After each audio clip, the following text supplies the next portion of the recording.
This is CBS 11 News Now. A little bit past noon on this Wednesday. This is News Now, our digital update. I'm Ken Molestina, coming to you live here on Facebook from our studios in Fort Worth. Thanks so much for joining us, everyone. As always, we want to remind you that we are live on Facebook, so make sure to get your comments in and chat with us here as we update you on a couple of stories that we are following for you this afternoon. We'll monitor your comments here off my phone. I want to show you something happening right now in Parkland, Florida. I'll take you back out there. Classes let out just a little over an hour ago over at Stoneman Douglas High School. Students return today for half day. This is their first day back since that deadly attack 2 weeks ago. Still a very heavy police presence, out there. You can just tell by the images, the video, how emotional it is for all the folks out there, for families, for students, for their parents, and just really the entire community out there. More than 400 law enforcement officers from around the state, from around the area are there. And once again, you can see that, it was sort of a somber return for school for these students. Dozens of parents out there as well. Community members were there to show a lot of support. Now, in the wake of the Florida school shooting, Dick's Sporting Goods announcing that it's going to stop selling assault-style weapons. This happened earlier today. The major retailer also says it will stop selling high-capacity magazines, and they won't sell to anyone under 21, regardless of local laws. The company CEO told that to CNN earlier today. They said that it is the right thing to do. Thoughts and prayers are one thing, but they needed to take a stand, they say. The accused shooter did buy a gun at Dick's Sporting Goods, but not the AR-15 that was used in the school shooting. That's what comments made from the CEO earlier today. I want to show you something, some pretty incredible video coming out of L.A., California, of a photographer's very close call during a car chase. Have a look at this. Coming up on La Brea. Whoa! Whoa! Whoa! Whoa! Whoa. Can we play that one more time? There it is. There it is on loop. But let's just watch this one last time. Look at this, Jeffrey. Whoa! See the photographer up to the top, right slow there. motion. Oh, Boy. man, did he end up in the line of fire. Police say the suspect stole that Honda CR-V and obviously took off. 3 minutes later, he crashed into the car. He spun out, missing that photographer by only inches. That photog, as we call him in the industry, trying to record all of the action there. That loud bang, it's something I've never heard. I've covered many pursuits. I've never seen anything like this. Oh, what is he doing?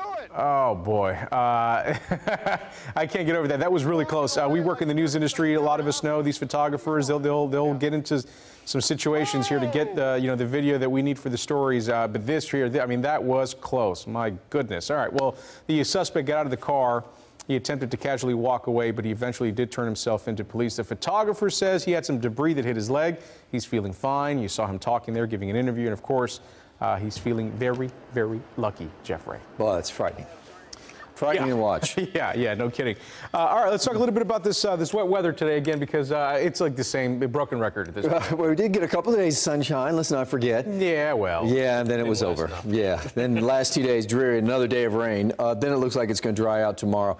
So let's take a look at the rain. This has been the last 3 hours. You see another round went right over the Metroplex. Nothing very heavy, fortunately, but there is a little bit of a stronger storm that has developed just as it passed past Dallas, and now it's over in Emory and headed into Hopkins County, past Hunt County. As you go up north past 82, you see there is some heavy rain that is in Fannin County between Bonham and Paris along 82, and that's moving towards Paris. But rainfall amounts, a third of an inch at Granbury. For the most part, we've seen about a quarter of an inch or less, and in most areas less.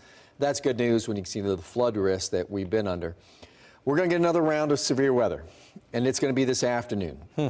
We're under a slight risk. Everything in yellow is out of 5. This is a 2, a slight risk of severe weather issued by the Storm Prediction Center. It does include the metro area.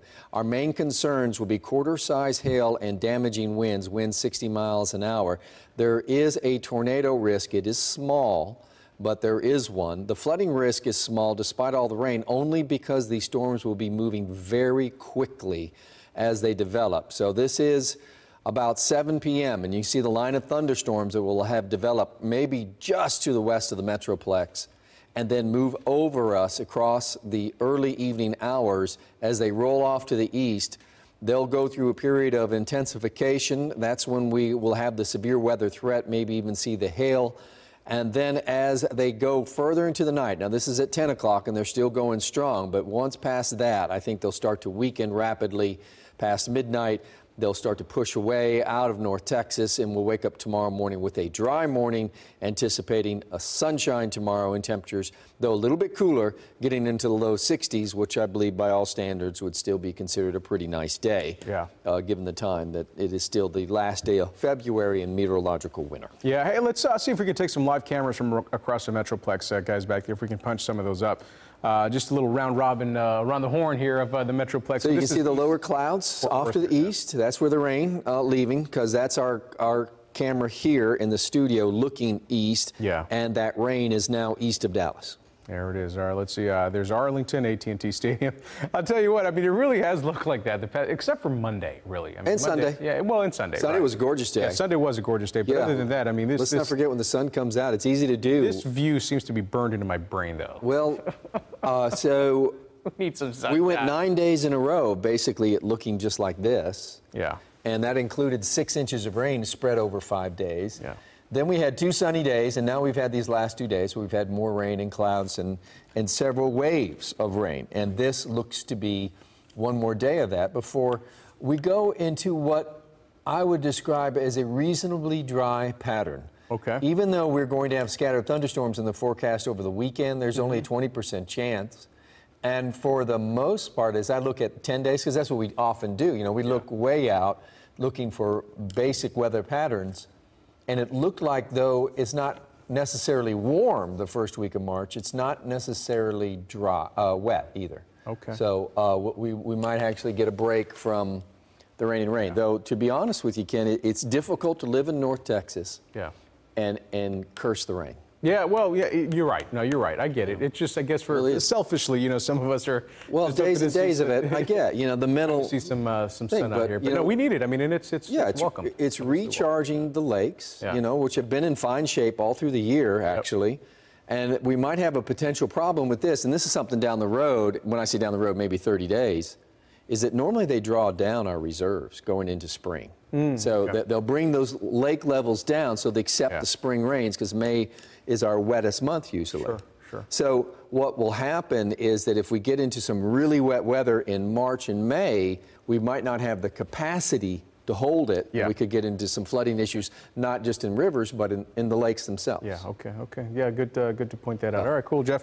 Thank you very much. Before we let you go, though, we do want to let you know some of the wet weather that we're talking about here, giving way to some crashes across the Metroplex today. Here's a live look right now. This is I-35 East, Sandy Lake, out in Dallas County, in Carrollton, in the southbound lanes. Apparently, you can hardly see it there, but there's a car pinned under a big rig right now. That accident happened just about a half an hour ago, so 30 minutes ago is when we got word of this. Traffic is just barely getting by. You can see them kind of squeezing down one lane there. We are waiting to get more information on this. We don't have any details right now on any injuries. But we're also continuing to monitor the situation unfolding in northwest Dallas.